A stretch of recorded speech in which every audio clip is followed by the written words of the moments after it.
Hello guys, thanks for tuning in and welcome to another video. Today we are playing the legendary Tirpitz on the map Estuary in the Domination mode. Tirpitz will always have a special place in my heart because she was my very first premium ship. The ship has seen so much both in real life and in game that it's really hard not to fall in love with her. According to the German WoW's forum, Tirpitz had been subject to several secret stealth nerfs in the past, while in fact all that really ever happened to her was receiving buffs, if I recall correctly.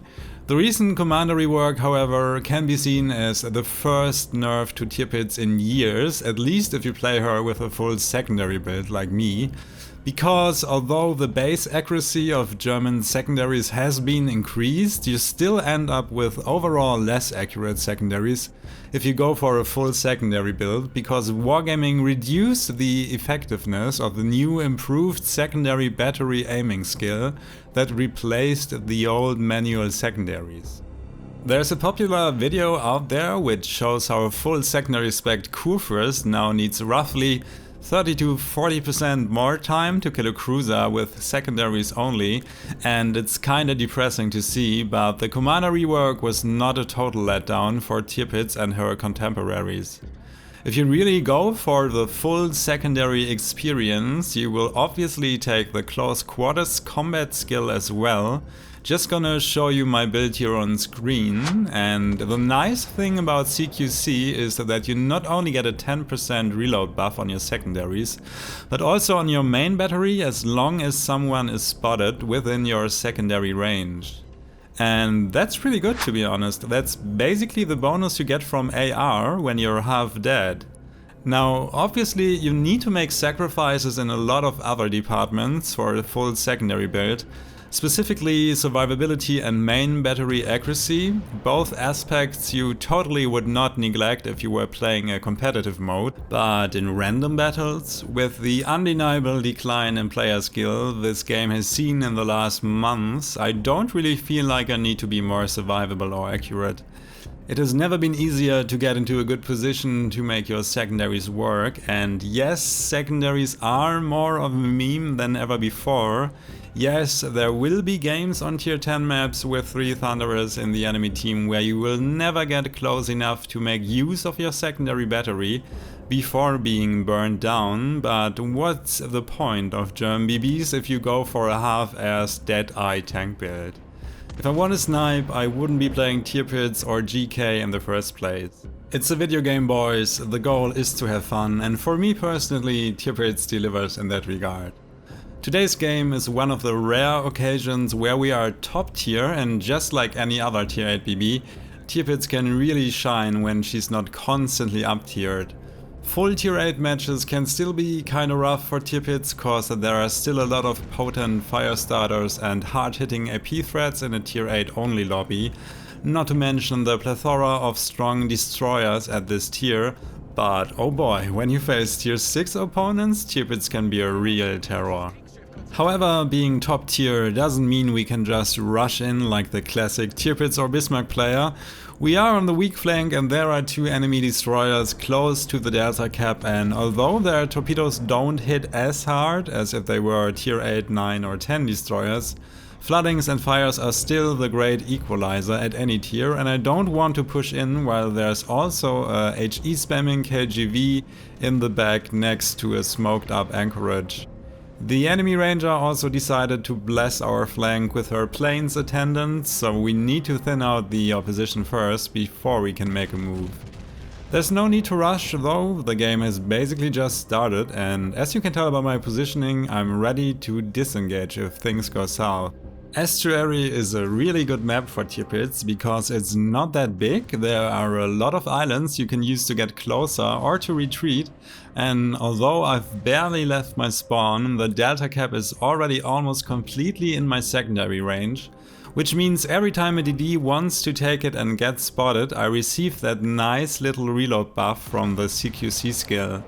If you pay really close attention, you can actually see my reload timer ever so slightly decreasing whenever someone walks into my secondary range, so I can confirm that the skill is working as intended. My Colorado just took out the completely oblivious anchorage, which was sitting broadside and stationary to 2 BBs. I only got one citadel myself, and I also only got one sit on the more or less stationary KGV earlier. The lack of accuracy of Tirpitz's main battery guns is definitely noticeable if you build her for secondaries, but I can't really be mad about it. I would be if I was playing, let's say, a North Carolina with Deadeye, but as it is, we are here for the secondary memes, and you can trust me, I won't let you down this game. So the KGV seems to be a little bit discouraged by the demise of her HE spamming cruiser friend and is retreating. If you have a look at the minimap right now, you can see our Belfast is about to pull a risky move to get some of the DDs at Delta killed. She's gonna eat torpedoes herself in the process and will eventually die, which is not really ideal if you consider the matchmaking. The team is relying on our tier 8 ships to carry. But at least she will get the Scorecards killed, and that's my signal, is that the right word, to finally turn in and push. We now have the numerical advantage on this side of the map, and there's also a cyclone inbound, so there's really no excuse for sitting back any longer. If I want to get any damage this game, I need to hurry. On the other side of the map it looks like a stalemate. The enemies took A, but the numbers are kinda even, so it's unlikely that a lot is going to happen there. Unless a BB or a DD gets deathstruck all of a sudden on either side, so it's up to me to swing the match back in our favor. The enemies are about to take back the point lead in spite of having less ships overall. However, my low health Mars is really determined to take the cap, and with her Hydro being active, it's really the perfect opportunity to close the distance. Since I'm the closest visible ship for the NC and KGV now, taking some damage is unavoidable, but at least the Shiratsuyu is signaling her exact location by contesting Delta in a few seconds, so I know the general direction of potential torpedoes in advance and angle accordingly. Pushing into an unspotted DD, a kiting King George and a reversing North Carolina would be ill-advised under normal circumstances, but there's this nice little island at the edge of the cap that denies at least one torpedo angle, so I'm pointing my bow directly towards it, and even if I take extensive damage, I know the cyclone is about to conceal me in a minute or two. I then could use the cyclone to heal up before advancing further, and I mean, what else can you ask for? It's like Wargaming specifically added cyclones to the game for German BBs.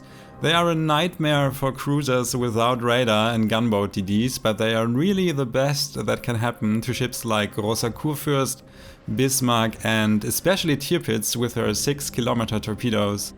If you have played Tirpitz yourself, you know how rare it is to get the opportunity to use your torps. Even if you manage to get into torp range, both your torpedo tubes are usually destroyed at this point, and the secondary build doesn't help in that regard, since you usually aim to increase the survivability of your secondary suit at the expense of the longevity of your top tubes. A slight miscommunication here between me and the Mars. I bump into her, which is really dangerous because I'm still getting shot at, and 1 or 2 stray AP or HE shells from either the NC or the KGV aimed at me could totally kill her, so I feel kinda sorry, and I have been in a similar position myself several times. And it's the most frustrating thing ever, dying to shells that were not even meant for you. But I really couldn't figure out her moves, so I don't know who's to blame here. I was slowing down initially for the second set of Shiratsuyu torps, and I don't know if you can tell by looking at my maneuvers, but it took me a while to realize that the Mars actually killed the Japanese DD with her torpedoes. With the threat of hard-hitting IGN fishes in the water gone, it's now time to go ham with Tirpitz. It's pretty obvious that there are 3 enemy BBs ahead, of course the NC right next to me, she just went dark, and then there's the KGV and the Italian tier 6 BB Andrea Doria and Charlie. The game is looking like it's already decided. Unfortunately, my Mars, after so much work, is about to suicide versus the North Carolina. I don't even think she will get spotted. It's probably just greediness and really good blind fire that will get her killed, I suppose. To be fair, hitting 2 shells on a DD actively firing in smoke less than 8 kilometers away from you is not that hard.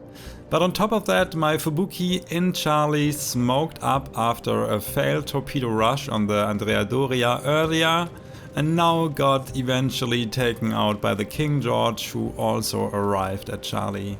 Once again, the odds are even, at least until our Doria kills the enemy Leander on the other side. Now, I run into their Andrea Doria and we catch each other basically broadside. I know this was about to happen. I take a 9k salvo from her, but I think my return fire was a little more efficient. I'm fully aware that the NC will try to capitalize on my positioning and will try to get on my side, but I willingly took this risk because based on the minimap, I knew I was able to catch the Doria fully broadside if only I kept going this way. To be completely honest, I only made up my mind in the last second. That's the reason why my back turrets were not available for the initial salvo on the Doria. With 4 turrets I most likely would have death struck her, but usually I'm more of a cautious player, and my spidey senses were begging me to take a left turn around that island to my port side. This definitely would have been the safer option, and I was contemplating to play it safe all the time, since that way I could have dealt with the isolated NC first and then moving on to the BBs in Charlie, but I was in a brawling mood and after all I wanted to get my hands on that juicy Italian broadside. I also would have missed out on catching the KGV fully exposed. I was kind of gambling that she would potato during the cyclone, kind of anticipating that she might count on me being distracted by the other BBs, so she could bring all her guns to bear, being fully broadside, and she didn't disappoint. Sadly, the Doria walked away with a sliver of her health left, but we still have the NC to deal with. She was busy with our Aoba and angling towards me. I was throwing some torps at her, not really hoping to kill her with these torps. They were more meant as a tool to limit her options to maneuver. However, my Aoba died quicker than expected and the NC was getting a little bit too impatient. Instead of staying angled and waiting for her turrets to fully rotate, she turned into me, and although she didn't turn completely broad, she still exposed enough of a flat surface on her butt for my shells to penetrate.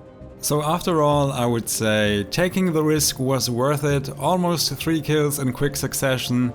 I might have been able to save my Aoba if I had taken the left route around the island, but then again, random battle players always surprise you with unexpected ways to throw away their ships on purpose, so whatever. I'm accelerating the footage here, cause all that's going to happen for the next few minutes is me being farmed by airplanes. It's only a Furious, but for a tier 6 aircraft carrier, her planes are relatively tanky and my AA armament has already taken a beating and isn't that strong to begin with, and as we all know, ultimately AA does nothing. Their CV keeps harassing me. I'm pinging my CV to prevent the Andrea Doria from taking our Bravo cap. Technically, the game is still losable. My Colorado is going up against Namagi. I don't know about my Ognivoice HP. I was worried that she might die versus the Benson, but it turns out the Benson is also in Bravo. Initially, I wanted to get into Charlie as quickly as possible, though the constant plane attacks didn't allow me to go in a straight line.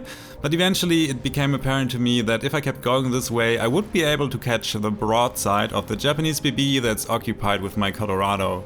So in some convoluted way, the enemy Furious actually helped me out because she forced me to take this wide approach around Charlie, and the direction of the never-ending waves of planes makes it also pretty obvious where she's hiding, and look who's sitting right next to the island at J4. Amagi is about to go down. I even threw some torps at her, which would have been complete overkill, actually even a little bit dangerous for our Colorado.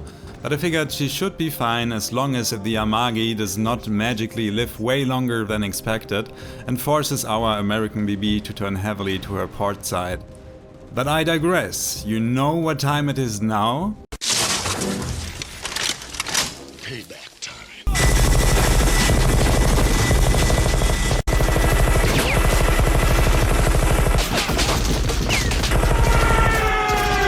Sweet, sweet time for revenge. Usually I would not have turned that way, but I wanted all my guns on target ASAP, so I could ensure to secure the kill on the Furious myself. Oh man, is there anything more beautiful than catching a carrier within your secondary range? I don't think so. Maybe 2 carriers? We are making short work of the British CV. The Furious is melting under the barrage of my main and secondary guns. This kill should be the final nail in the coffin of the enemy team's defeat. There's only the Benson and the Doria left, and they need nothing short of a miracle to turn this game around. However, the Benson does manage to kill our Ognivoy in a second. Good job, my little American friend. She's doing her best to avert certain defeat, but I'm afraid it's not gonna be enough. Now, after killing the Ognivoy, the Benson will eventually decide to go for a YOLO rush on our Colorado, and although she will be the closer target to me, I decide to focus my attention on the Doria instead. We missed out on the kill earlier and I overmatch her armor easily while hitting a DD at ranges above 10 kilometers is still a difficult task with Tirpitz trollish dispersion. Regardless, prioritizing the Italian BB over the DD was definitely a selfish move. To be completely honest, I was actually hoping that the Benson accomplishes her rush successfully, so I could maybe get the kill on both the Benson and the Doria, but unfortunately my ranger is about to kill the battleship herself. The Benson is rushing my Colorado, and if she was an actual god at the game, she would kill her with torpedoes without firing her main battery because she could go dark as soon as the American BB goes down. She can't smoke up because she just used her smoke in that little gap between the islands where the Doria died, but by shooting her main guns she inevitably sealed her fate because she's now stuck basically directly in front of me. It's a minor little detail and I really doubt it would have made a difference, but in theory the Benson could have had even more impact on the game after the Colorado kill. You never know what's going to happen, maybe my CV disconnects and I'll never see the Benson again. But yeah, considering the time that was left and the score, the Benson needed to kill my entire team in 2.5 minutes, this was never going to happen. My secondary battery was blasting away, but it's all just pretty fireworks. I got an amazing total of 4 hits with my secondaries on the Benson, even at this range, and I actually needed to finish her off with my main battery. You do really notice the lack of accuracy after the commander rework. I would say secondaries still do the job against larger targets, but DDs can tap dance on your forehead, and your secondaries will still miss them. Anyway, that's it for today guys. Pretty good game, 5 kills, a bunch of achievements, 3k base XP. If you enjoyed the game as much as I did, please leave a like and consider subscribing. Thanks for hanging out with me, I hope to catch you next time. Until then, take care. Tirpitz can really shine when we taking some damage is unavoidable. Of course, the NC right next to me, she